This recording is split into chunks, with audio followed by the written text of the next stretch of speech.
So, good morning. Today is Monday, the 20th of May, and we have a full moon happening this week in the sign of Sagittarius.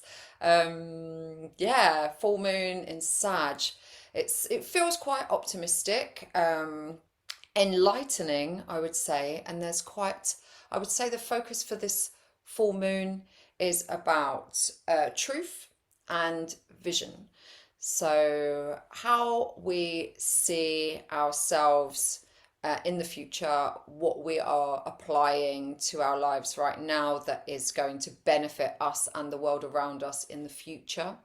I'm just going to bring up the chart so I can bounce off some of the symbols. Let me bring it up here. Okay. Okay, so with any full moon, we have the moon and the sun in opposing signs. So the moon in Sagittarius at 2 degrees, and the sun just moved into Gemini at 2 degrees. So this is the axis of learning and education and truth and exploration and beliefs as well, like what we believe in. So it feels quite important to be really tuning in to the accuracy of those beliefs and whether they are really true or whether they are a deception of our minds. So with any full moon, there's an illumination process. So and a culmination as well. So, with the intentions that we may have made at the previous new moon, we could find at this time of the full moon a little bit of light shining on that, a little bit of illumination to uncover anything in the unconscious which may be causing a bit of a glitch in regards to our intention and our purpose. And there is another planet here at 2 degrees as well, which is Pluto in Aquarius. So we're still within this sort of yeah, transformative energy at the moment. And this full moon, I think, can really assist us in clearing some doubts, some negative um, deceptions that we have regarding ourselves that are preventing us from really taking ourselves into that next direction, into that future direction. So, what is Sagittarius all about, really? Sagittarius is a fire sign. It's a mutable fire sign. All of the fire signs have a sort of leadership, initiating quality to them. Aries is the first sign of the zodiac, if you look at it in that way, and it's a cardinal fire, so it's that spark, that first spark of life, and that has a sort of warrior-like leadership quality to it. Then Leo is fixed fire, so this is and more of a maintaining your presence, and it's the creator, so and it's the king of the jungle, so it's the sort of leadership as well in that sense. And by the time we get to Sagittarius, we've just passed through Scorpio, where it's like the death of the ego, and it's the first sign that applies the transpersonal. So this is a different sort of leadership. This is a visionary. This is something of a more of a righteous path, something that looks more at a broader perspective. Um, if you compare the sign of Gemini to Sagittarius, Gemini is some like it's somebody in the woods looking at the trees, looking at the plants and the bark and all, seeing, can't see the wood for the trees, this sort of expression. But Gemini's very much in there, in the immediate surroundings. And Sagittarius is the polarity of that. It's still learning, but it's like you're in a helicopter looking at the whole forest, like, and the whole ecosystem and its surrounding area as well. So you're taking in a lot of more broader perspective. So, with that in mind, when we're tuning into the truth behind where we're at and where that is in alignment with our intentions and with our purpose, and Sagittarius is also about purpose and meaning, where we should be able to get a little bit more of a deeper understanding, a broader understanding of how we've arrived at this point. So we're learning. So we are learning a lot, I would say, about ourselves in this full moon energy.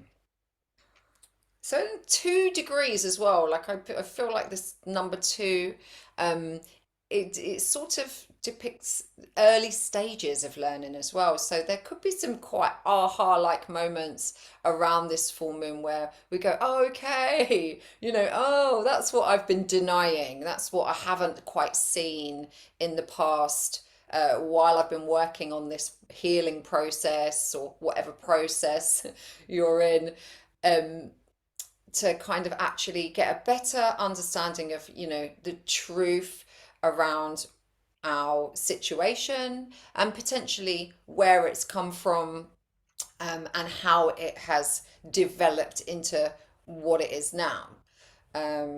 If everyone will have a slightly different experience depending on where the moon sits in your personal chart. So if this was your birth chart, then you would have the full moon happening in your third house. So you can see the moon is sitting down here in the third house. But you have to look for where 2 degrees of Sagittarius falls in your own chart, and it will tell you a bit more about where you may be getting this insight, and this extra learning.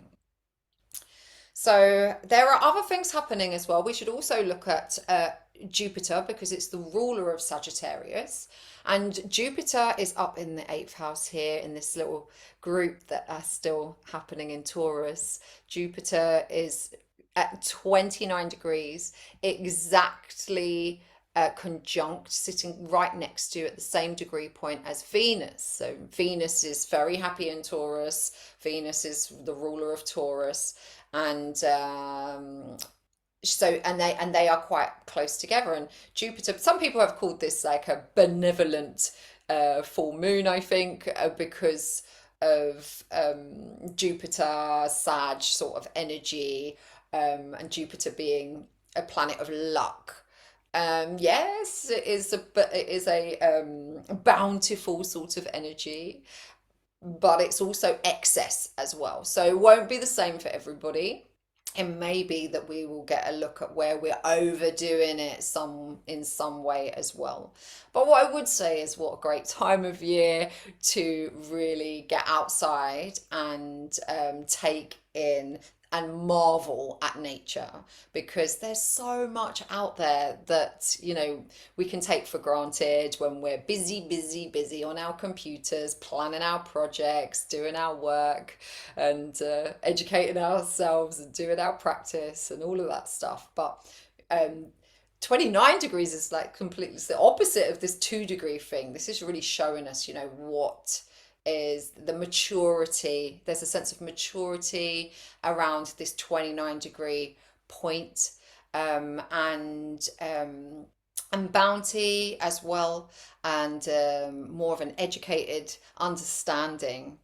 So I think it's a really, really nice time to look at your relationship to money and gratitude as well. Look at your relationship to your body and how well it serves you, and this any sort of efforts that we have been uh, making towards bettering our sense of self-worth. This is coming into like a nice completion as well. So it's a good time to I would say, to focus on the positives, and the lessons and the learning and the growth that we have been getting to, where what we have grown into in this sort of Taurus themes. So in regards to our finances, our resources, personal resources as well, what we've got to offer the world,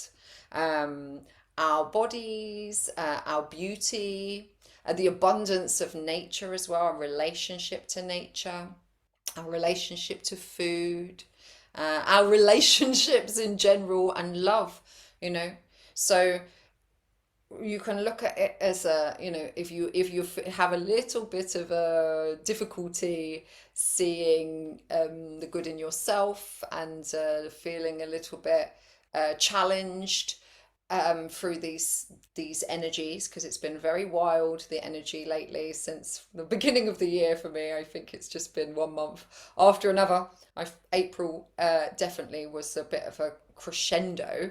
But yeah, if that has create if you have a difficulty with self-doubt, with worry, anxiety, any of these sort of problems, challenges, then look at, like, focus on the abundance, focus on the the goodness and the growth.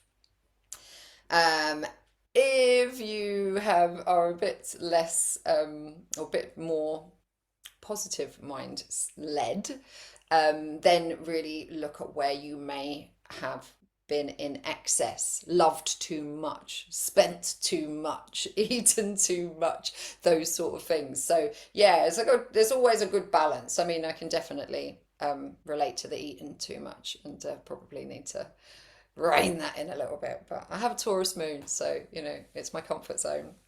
Um, yeah, so self-worth, and there's another 29 degrees we should consider as well. So um, Neptune in the sixth house here is coming into a completion in Pisces, and Neptune is about compassion and unity and togetherness and all that. But there is a flip side, and Neptune can also represent pain and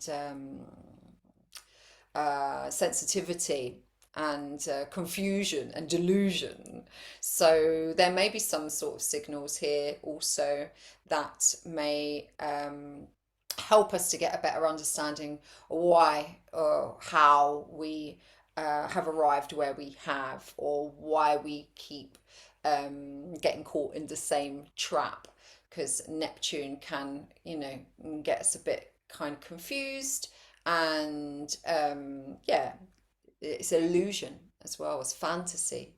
So these are all players in this full moon energy. These are all giving us an idea of or a better understanding of the truth of our situation.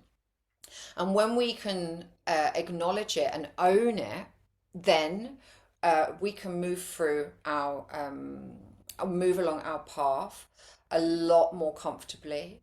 We can say, like it's like somebody saying, going to an AA meeting and saying, hi, I'm an alcoholic. Once you name it and you say it, you can move through it. So finding those pain points and getting a clearer picture around your current struggles, so that you can adjust and heal those areas, or work on beginning even to heal those areas that are creating any sort of block towards your future vision.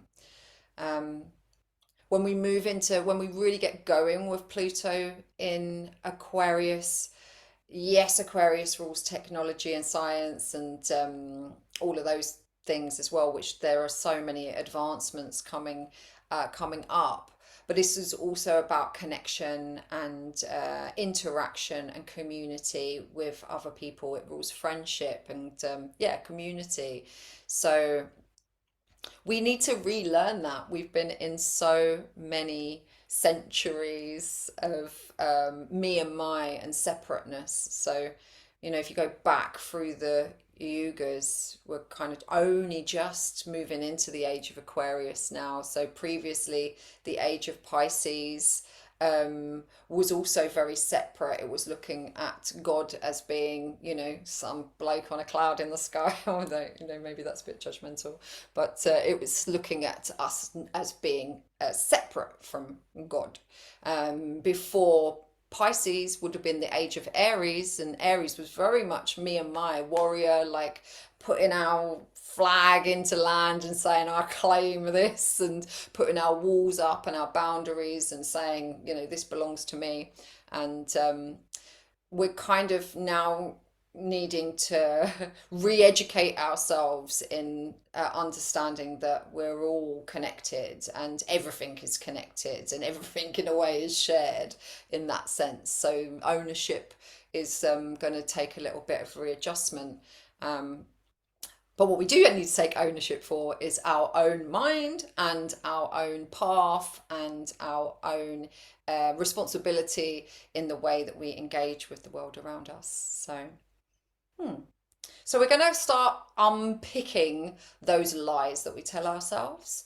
Sagittarius wants to get to the truth of the matter, and why I love yoga, why I love meditation is because you slow yourself down, slow yourself right down so that you can hear those voices in your head and make a judgment call around whether that is the truth or whether that is just a developed mental patterning that you have just practiced for a long time, and in fact it's it's really not who you are anymore, and you've done so or ever was in some cases.